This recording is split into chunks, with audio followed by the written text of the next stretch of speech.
Viagem à Lua de Júpiter é um filme que narra a missão Europa 1, destinada a buscar formas de vida extraterrestre. A tripulação é composta por 6 astronautas que partem em direção à Europa, a segunda maior das 79 luas de Júpiter. Eles farão a viagem mais importante de suas vidas. O objetivo principal da missão é explorar a possibilidade de vida no oceano subterrâneo do satélite de Júpiter. A missão é a primeira tentativa de mandar tripulantes ao espaço profundo. O filme começa com o engenheiro James Corrigan mandando uma mensagem para sua família. Ele diz que sente saudades e que por causa da distância já percorrida, ele não consegue mais visualizar a Terra. Nesse momento do filme já se passaram 6 meses que eles partiram da Terra. O engenheiro-chefe Andrei Bloch pergunta ao capitão: o que faríamos se chegássemos lá e não encontrássemos nada? O capitão William Shu diz que, ainda que não encontrássemos nada, seria uma descoberta. Apesar da resposta do capitão, os demais astronautas ficariam frustrados se não encontrassem vida, ainda que fosse unicelular. Afinal, eles deixaram suas famílias e partiram em uma viagem muito arriscada. A piloto Rosa Dasks informa ao capitão sobre a alta interferência na comunicação e sugere que um pico de radiação possa ser a causa do problema. A Dra. Anger relata, a partir da Terra, que nesse momento a tripulação estava mais longe do que qualquer ser humano já havia alcançado, porém avisa que após diversas tentativas de contato, a comunicação com eles foi perdida. Durante os próximos 16 meses não houve comunicação alguma com a Terra. O narrador informa que somente através da recuperação das gravações e anotações feitas na espaçonave será possível desvendar o que ocorreu com a tripulação da missão Europa 1. O filme salta alguns dias no futuro e mostra apenas 5 dos 6 astronautas dialogando em um tom de melancolia. A bióloga Katia Petrovna expressa a necessidade de comunicar à família do engenheiro James Corrigan sobre seu falecimento. No entanto, ela é informada que não conseguirão fazê-lo porque o sistema de comunicação está danificado devido aos picos de radiação. Os membros da tripulação consideram a possibilidade de interromper a missão após a morte do colega, mas optam por continuar. A piloto Rosa Dasks, gravando um vídeo diário para reportar os eventos, menciona que após a morte do engenheiro, a alegria e a satisfação desapareceram. Nesse momento, sua percepção da jornada mudou. A missão se tornou mais crucial para ela do que antes. Até esse momento não foi dado nenhum detalhe da morte do engenheiro. O oficial-chefe Daniel Luxemburg ressalta que ninguém na Terra sabe que eles estão vivos devido ao problema na comunicação. Já se passaram 6 meses e 27 dias. Já faz quase um mês desde que a comunicação com a Terra foi perdida. O capitão William Shu, em um momento de exaustão, pergunta a piloto se eles estão fazendo a coisa certa. A piloto garante que sim. Após 7 meses e 18 dias, a bióloga pergunta ao engenheiro-chefe se ele está bem. Ela observa que não ouviu uma única palavra dele na última semana. 8 meses e 25 dias já se passaram. A tripulação enfrenta problemas para dormir. O filme volta para eventos que aconteceram no dia do lançamento da missão. A nave Europa 1 será lançada hoje. A NASA encontrou assinaturas de calor em uma área específica e os cientistas cogitam se a existência de vida unicelular na Lua de Júpiter é possível. O objetivo é ir para a Europa, cortar o gelo e verificar o que tem lá embaixo, ver se alguma coisa nada até a câmera. A bióloga diz que se existir vida em Europa, essa será a maior descoberta da humanidade. Eles finalmente começam a entrar na órbita de Europa. Eles enfrentam turbulência durante a aterrissagem causada por uma erupção de uma fonte hidrotermal. O capitão William Shu ressalta a necessidade de pousarem distantes dessas fontes, já que o gelo se apresenta de maneira mais frágil nessa área. Um dos passageiros destaca a importância de desligarem os propulsores assim que pousarem, pois os motores podem derreter a camada de gelo. A humanidade pousa pela primeira vez em Europa. A alegria fica estampada no rosto de cada passageiro. Já são 22 meses de tempo de missão. O líder científico relata que a temperatura superficial no local é próxima do zero absoluto e aponta que o pouso ocorreu a 100 metros do ponto planejado. Isso o preocupa porque eles não haviam analisado aquele lugar previamente.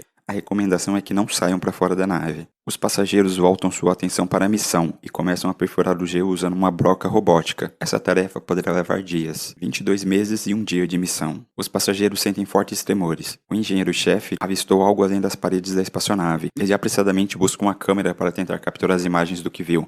Aos colegas, ele afirma ter visto uma fonte de luz fora da nave. Os demais tripulantes examinam as gravações das câmeras de monitoramento do ambiente exterior, buscando identificar a fonte luminosa mencionada pelo líder de engenharia. Entretanto, não detectaram qualquer sinal de luz reportada e constatam que a radiação está interferindo nas gravações das câmeras, causando instabilidade e perda parcial das imagens. O oficial-chefe de ciência suspeita que o colega possa estar tendo alucinações. Rosa Dasks mantém o registro de vídeos diários, narrando os eventos. Ela relata que estão vivenciando uma fase de medos. Enquanto isso, a broca continua perfurando o gelo. O engenheiro-chefe mostra sinais de muito cansaço físico e mental. Ele está com dificuldades para dormir. O filme salta para o passado. No terceiro dia de viagem, o oficial-chefe Daniel tenta achar a sua escova de dentes.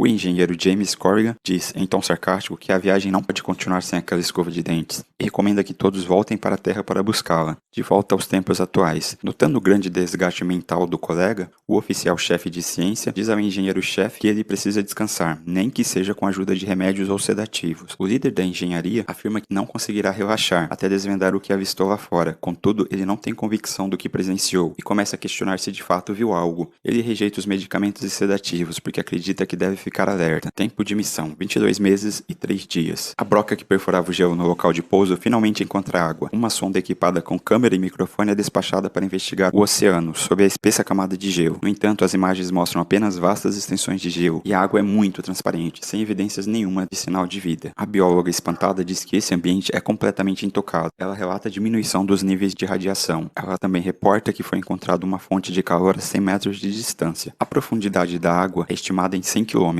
O oficial-chefe Daniel diz que nada na Terra chega próximo a essa profundidade. Um ruído estranho é captado pelo microfone da sonda. A bióloga Katia Petrovna diz que parece o som de uma baleia, mas o oficial-chefe de ciência diz ser um pouco pretensioso da parte dela. Diz que podem ser reverberações das cavernas profundas, ecoando nas correntezas. A bióloga nesse momento diz que está pegando um pico de radiação. O oficial-chefe de ciência constata que há irregularidades lá embaixo. Ele menciona que, teoricamente, o gelo deveria agir como proteção contra a radiação. Porém, a bióloga observa que a radiação não está vindo de cima do gelo, e sim de algum ponto profundo do oceano. O capitão e a piloto avistam um brilho nas imagens da câmera da sonda. Uma forte luz aparece nas telas e faz com que eles percam o sinal da sonda. A sonda para de responder, e eles perdem a única maneira de explorar do lado de fora sem correr em perigo. O capitão aponta que a temperatura na água aumentou para 50 graus lá embaixo, porém só o aumento da temperatura não poderia ter sido a causa do brilho captado pela câmera da sonda. Durante uma entrevista concedida na Terra, a doutora Anger disse que caminhar na superfície de Europa sempre foi muito debatido durante o planejamento da missão, e que a principal preocupação é a radiação de Júpiter. Voltando à nave, a bióloga diz que irá caminhar até lá fora e irá buscar as amostras necessárias para que atinjam o objetivo da missão. Ela vai precisar sair da nave porque a sonda foi perdida, e era a única forma segura de coletar amostras, e sem ela, eles precisarão coletar amostras manualmente. O melhor local para fazer essa coleta é onde o gelo está quebrado. O oficial-chefe de ciência diz que tem radiação lá fora. Ela rebate dizendo que a radiação está oscilando e que ela está disposta a se arriscar. Ela só precisa caminhar 100 metros. Voltando alguns meses no passado. 6 meses e 16 dias de missão. Voltamos ao momento em que o engenheiro James Corrigan está mandando uma mensagem para sua família. Ele diz que sente saudades e, por causa da distância já percorrida, ele já não consegue mais visualizar a Terra. Abatido, ele conversa com o oficial-chefe de ciência e diz estar sentindo os efeitos da viagem e que quando ele encontrar o filho novamente, o seu filho já terá 6 anos. E o oficial-chefe de ciência diz que o filho irá se orgulhar do pai. A doutora Anger explica que uma erupção solar os atingiu, danificando sistemas vitais, incluindo a comunicação. Por isso foi necessário que o engenheiro-chefe, Andrei Bloch, e o engenheiro James Corrigan saíssem da nave para reparar o sistema. Ela brinca dizendo que no espaço isso era como fazer balé e ciência avançada a 200 km por hora. Após vários minutos, já do lado externo da nave, equipados com cordas de segurança e tanques de oxigênio, o engenheiro e o engenheiro-chefe localizam o ponto onde pode estar o problema. Andrei insiste para que eles abram um dos painéis para descobrir a situação ali embaixo. A preocupação dele é de que o estrago se alastre. Os dois tentam retirar o painel simultaneamente e acabam por quebrá-lo, resultando em um corte no traje de Andrei. O ar começa a vazar rapidamente do traje e um alerta sonoro começa a ser emitido. O engenheiro James Corrigan vai até o seu amigo e tenta levá-lo para dentro. Com cuidado, ambos conseguem chegar à porta da nave para entrarem. Eles soltam a corda de segurança. Quando estão prontos para voltar para a nave, o engenheiro-chefe Andrei informa que o engenheiro não deve entrar ainda, pois tem hidrazina em sua roupa, que é um composto químico que vazou do painel. A bióloga, dentro da nave, pergunta como eles podem remover aquele composto. A piloto diz que se ele entrar, a hidrazina irá intoxicar o ar da nave. James tenta em vão limpar o traje e diz que está ferrado. O alerta do traje do engenheiro-chefe Andrei continua apitando desesperadamente, indicando perigo. Diante do impasse, o capitão pede para que o engenheiro-chefe retorne à nave. Ele destaca a urgência de cuidar do vazamento do oxigênio e em seguida resolverão o problema do engenheiro. O engenheiro se mostra preocupado porque só lhe restam 20 minutos de oxigênio e ainda é necessário que limpem o seu traje antes que ele possa entrar. Nesse instante, o traje do engenheiro-chefe começa a apitar alucinadamente. Seu suprimento de oxigênio está acabando. Sem atender o pedido do capitão, o engenheiro-chefe, em um momento de desespero, ainda do lado de fora da nave, diz que vai tirar o traje do colega. Ele afirma que em 2 minutos o colega estaria fora do traje. Dessa forma seria possível salvá-lo. Porém, antes que consiga, o engenheiro-chefe desmaia. O capitão pede para que o engenheiro coloque o engenheiro-chefe Na câmara, o engenheiro James Corrigan hesita por alguns segundos. Ele sabe que ao colocar seu amigo para dentro, e assim que a porta for selada, não haverá tempo para salvá-lo. Ele não quer que o seu amigo morra, mas se fechar a porta, ele nunca mais verá sua esposa e seu filho crescerá sem pai. James está ciente de que correrá longe das pessoas que mais ama e do planeta onde nasceu. E então, ele decide empurrar o colega para dentro da câmara. E ao empurrá-lo para dentro, sem a corda de segurança, ele é lançado ao espaço e começa a flutuar para longe da nave. O capitão pede para que a piloto feche a porta da câmara onde o engenheiro-chefe está. Ela tenta argumentar dizendo que eles perderão o engenheiro. Porém, o capitão, com medo de perder os seus 2 engenheiros de uma vez, insiste que a câmara seja fechada imediatamente. James também pede que a porta seja fechada. E após ouvir esse pedido, a piloto fecha a porta. O oficial-chefe diz ao capitão: eles precisam buscar o companheiro que agora flutua sem controle no espaço. O capitão diz que não será possível. Não haverá tempo suficiente para alcançá-lo com vida. O capitão chama o engenheiro pelo comunicador. O engenheiro pergunta se o colega que teve a roupa rasgada estava bem. Ele é informado de que sim, apesar de ele estar desacordado agora. O capitão diz que sente muito. O engenheiro pede para que ele não sinta, foi um acidente. Ele pede para que deixe um recado ao filho e diz que tentou fazer algo grande pela humanidade. O engenheiro flutua cada vez mais distante da nave. Ele pede perdão por magoar os colegas e continua falando até que seu oxigênio acaba. Lágrimas escorrem pelos olhos de seus colegas que ficaram na nave. O filme retorna para o futuro, logo após a perda da sonda. A piloto diz que a bióloga não vai lá fora sem a cobertura deles. E então é iniciada uma votação para decidir se a bióloga pode ir buscar as amostras fora da nave. Diante da falta de opções para conseguirem as amostras, a bióloga recebe a permissão para buscá-las manualmente. Ela terá 2 horas para exploração. Sua caminhada será de 210 metros. Ela precisa procurar por amostra nas fendas do gelo. Enquanto isso, nos seus vídeos de reporte diário, a piloto questiona-se diante das possibilidades do que poderia ser descoberto, se a vida deles realmente importa. O capitão deseja sorte. Quando sai da nave, a bióloga fica fascinada com o que vê. Ela é o primeiro ser humano a pisar em uma lua de outro planeta, e seu caminho à frente é composto por gelo bem irregular e montanhas de gelo. Os níveis de radiação estão normais, diz o capitão. Então ela inicia sua jornada. O capitão comunica que os sistemas de suporte à vida estão bons. Após percorrer por cerca de meia hora em um terreno bastante acidentado, ela é notificada de que alcançou o local desejado. A bióloga finalmente consegue a primeira amostra, e usando os equipamentos que trouxe, começa a realizar a análise de vida que o seu equipamento faz. Lamentavelmente, essa amostra não reagiu aos estímulos químicos nos testes de detecção de vida, então seus colegas solicitam que ela obtenha uma amostra mais promissora. Pelo comunicador, ela é notificada de que os níveis de radiação estão aumentando, que já se passaram 70 minutos. Apesar disso, ela solicita mais tempo para obter mais amostras. Katia coleta uma amostra de uma rachadura mais profunda, onde a radiação não penetrou, e a coloca em seu equipamento para análise. E logo saem os resultados. O oficial-chefe de ciência anuncia que a análise revelou um organismo unicelular, parecido com uma alga. Eles encontraram vida fora da Terra. A bióloga transborda de felicidade. Eles foram responsáveis pela maior descoberta científica de todos os tempos. A bióloga então começa a guardar os equipamentos para poder voltar à segurança. Porém, um brilho vindo de uma área mais escura chama sua atenção. Intrigada, ela tenta se aproximar das fontes luminosas que estão abaixo do gelo. Ela é informada que tem mais de 90 minutos de oxigênio. Ela consegue ver as luzes abaixo do gelo. O oficial-chefe de ciência acredita que sejam outros micróbios ou organismos vivos. A bióloga, buscando interações com os possíveis seres vivos, desativa a luz do seu traje para verificar se há alguma reação. Ela acredita ser uma forma de vida que está emitindo a luz e observa múltiplas delas agora, que parecem nadar sob o gelo. Os níveis de radiação começam a aumentar. A bióloga prossegue em direção às luzes. No entanto, ela percebe que cometeu um erro. O gelo não era tão estável e começou a rachar, fazendo-a afundar em segundos. Os níveis de radiação aumentam muito, resultando em interferência na câmara e no microfone do traje da bióloga, e começa a exibir estática. Sua comunicação torna-se intermitente e sua voz fica embargada, audível apenas em momentos espaçados. O chefe de ciência observa que nesse instante ela se encontra no mar líquido, sob a crosta do gelo. Sua equipe se desespera ao ver pelo sensor do seu traje que ela afunda cada vez mais, sem que eles possam fazer nada. Através da câmera interna do seu traje, que aponta para o seu rosto, é possível ver os olhos da bióloga, iluminados pela luz que buscava. Sua respiração e sua voz estão ofegantes. Seus olhos parecem atormentados com o que veem. Essas são as últimas imagens dela. Toda a comunicação com a bióloga é interrompida. O capitão diz que o organismo estava reagindo à luz emitida pelo capacete da bióloga. Por isso, aquele deve ser um organismo complexo. No entanto, a piloto diz que os registros não evidenciam sinais de vida complexa. Nenhuma imagem da forma de vida foi capturada pelas câmeras, e eles não deveriam partir sem aquela informação. O engenheiro-chefe menciona que não sabe por quanto tempo permanecerão seguros sobre aquela camada de gelo, e que se não partirem agora, devido à incapacidade de se comunicarem com a Terra, ninguém ficará sabendo o que aconteceu, e tudo será perdido. O capitão concorda com o engenheiro-chefe e diz que precisam partir imediatamente. 22 meses e 12 dias. Com todos acomodados em seus assentos e com os cintos de segurança, eles se preparam para partir. Logo após decolarem, as coisas começam a dar errado. Os sensores indicam desequilíbrio nos motores e eles estão fora da órbita de transferência. A piloto não consegue estabilizar a nave. O capitão pede para que ela não inicie os propulsores e volte para a superfície da Lua. A espaçonave encontra-se a uma altitude de 2 km